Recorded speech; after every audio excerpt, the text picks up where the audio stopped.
गुरु प्यारी सात संगत जी, सभी को प्यार भरी राधा स्वामी जी। संगत जी, आज की जो साखी हम आपको सुनाने जा रहे हैं, जब भी हम पर दुख की घड़ी आती है, कोई मुसीबत की घड़ी हम पर आती है, हमें परेशान हो जाते हैं, चिंता में पड़ जाते हैं कि अब क्या होगा। तो उस समय हमें परेशान नहीं होना चाहिए, क्योंकि हमारे देखभाल करने के लिए मालिक के अगर हमने अपना हाथ उसको पकड़ा दिया है, तो हमें चिंता करने की कोई ज़रूरत नहीं है, क्योंकि फिर वह खुद हमारी संभाल करता है। अगर हमें नामदान मिल गया है, गुरु की कृपा से हमें नाम की बख्शिश हो गई है, तो फिर हमें किसी बात का डर नहीं होना चाहिए, क्योंकि सतगुरु हमारे बाबा जी हम हर पल हमारे साथ है। और जिस पर गुरु का हाथ होता है, उस पर कोई मुसीबत आ ही नहीं सकती, क्योंकि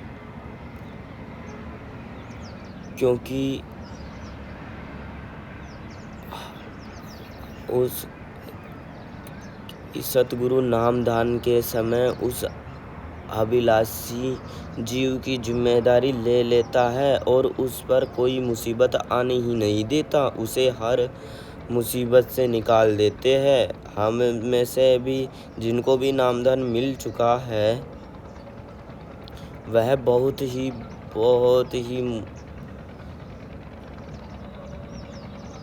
ही भगवान से है, क्योंकि पूरा गुरु मिलना बहुत ही मुश्किल है। हम ऐसे गुरु की तलाश नहीं कर सकते, तो उसकी कृपा है, मालिक की ही कृपा है कि हमें उसने मिला दिया है, हमारा हाथ उसने हाथ में दे दिया है। अब जब हमें नामदान मिल ही जाता है, तो एक तरह से हमने उसे संत मत में, रूहानियत में अपना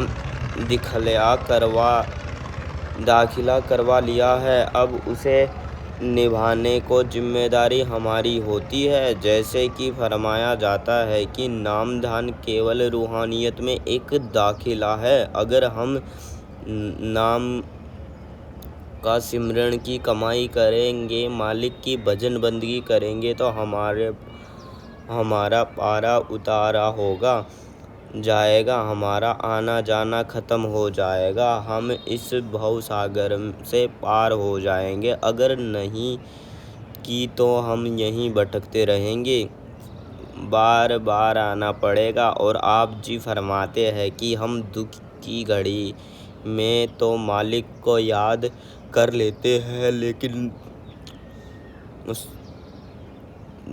लेकिन दुखी की घड़ी में, सुख की घड़ी में उसे याद नहीं आती।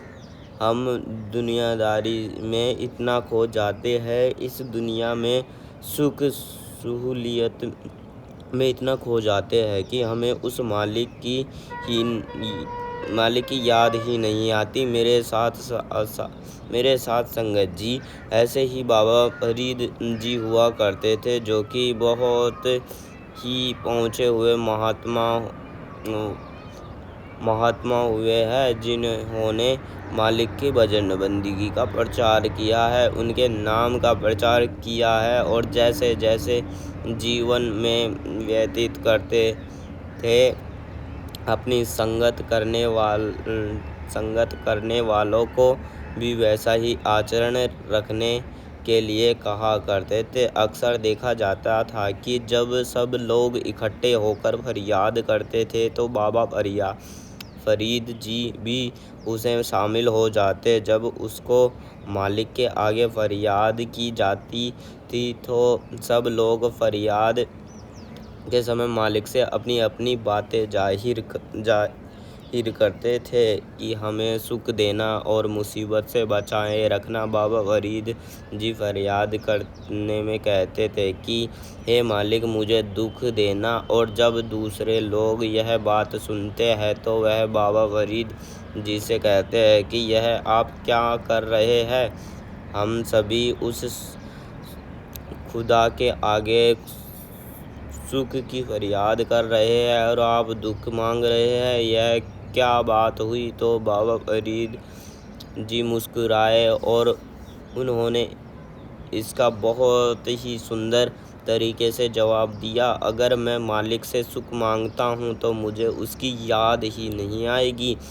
मैं तो फिर इस दुनिया में सुख में खो जाऊंगा, और जो खो जाता है उसे मालिक की याद कहाँ से आती है। आप देख ही सकते हैं जो राजे महाराजे हैं, उनकी दिनचर्या क्या है। वे नाच गाना करते हैं, शराब पीते हैं, बस इन्हीं कामों में अपना जीवन जाया करते हैं। उन्हें उसका मालिक उस खुदा की कोई खबर ही नहीं होती, क्योंकि वह दुनिया के इसी सुख में, दुनिया के इसी माया में इतने खोए हुए हैं कि उन्हें सत्य की कोई खबर नहीं, मालिक की कोई खबर नहीं हो। वो माया की नींद में सोए हुए हैं, और यह नींद इतनी मीठी है कि इनसे जग पाना मुश्किल ही है। अगर गुरु की कृपा हो तो ही इससे निकाला जा सकता है, इससे बचाया जा सकता है। और दूसरी तरफ देखें, जिन्हें दुख होता है, जिन्हें दुख रहता है, वो हर पल उस मालिक को याद करते रहते हैं कि हमें बख्श लो, हम पर रहम करो। यह मालिक के एक तरह से जुड़ जाते हैं, क्योंकि उन्हें जुड़ने का कारण ही दुख ही है। अगर दुख नहीं होता तो उन्हें उस खुदा की कोई याद नहीं आनी थी। अब दुनिया दुख है तो उसकी याद आ रही है। ऐसे ही अगर दुख हो तो हम उसे जुड़ रहे रहेंगे, उसकी यादों में हमें आती रहेगी, सत्य की खबर हमें होगी। हमें याद आएगी कि हमारा पिता, वह कुल मालिक, वह खुदा है। यह संसार तो उसकी एक रचना है, एकमात्र सत्य वही है जो कि इसे चला रहा है। तब हम इस माया की नगरी में आज़ाद हो पाएंगे, हमें मुक्ति मिल सकेगी। अगर सुख में रहेंगे तो हमें उसकी कोई याद नहीं आएगी। हम सुख में इतना खो जाएंगे कि अपना सारा जीवन इस माया में ही जाया कर देंगे। इसलिए उस खुदा के आगे फरियाद करता हूँ कि मुझे दुख ही देना, ताकि तेरी याद हर पल मुझे आती ही रहे। साथ संगत जी, जैसे कि फरमाया जाता है कि दुख की घड़ी में सुख ही हमें बिना नागा भजन स्मरण करना है। लेकिन कभी कभी ऐसा हो जाता है कि हमें दुनिया को, इस सुख को देखते हुए उस कुल मालिक की यादों में बैठना भूल ही जाते हैं, क्योंकि जब तक हमारे पास सुख है तब तक हमें कुल मालिक की याद नहीं, कोई खबर नहीं। और जब दुख आता है तो हमें कैसे नाक रगड़ कर कदर करके आगे फरियाद करते हैं कि हमें बख्श ले, हम पर रहम कर ले। लेकिन अगर हमें उसको सुख में भी याद किया होता तो दुख आना ही नहीं था। जो इसकी यादों में बैठे हैं उन्हें सुख दुख से कोई फर्क नहीं पड़ता। चाहे कोई स्थिति आ जाए, वो इन सब बातों से ऊपर उठ जाते हैं। वह पूर्ण एक संत महात्मा कहलाते हैं। इसलिए हमें भी नाम की कमाई से लगना है, शब्द की कमाई में लगाना है, ताकि हमें उसकी उस अवस्था को प्राप्त कर सके जब हमें सुख दुख से कोई भी अंतर ना पड़ सके। साथ संगत जी, अगर यह वीडियो आपको अच्छी लगे तो हमारी वीडियो को लाइक करें और अपने दोस्तों और रिश्तेदारों के साथ यह वीडियो को शेयर करें और हमारे चैनल को सब्सक्राइब करें ताकि आप नई नई साखियों का अपडेट ले सकें। राधा स्वामी जी।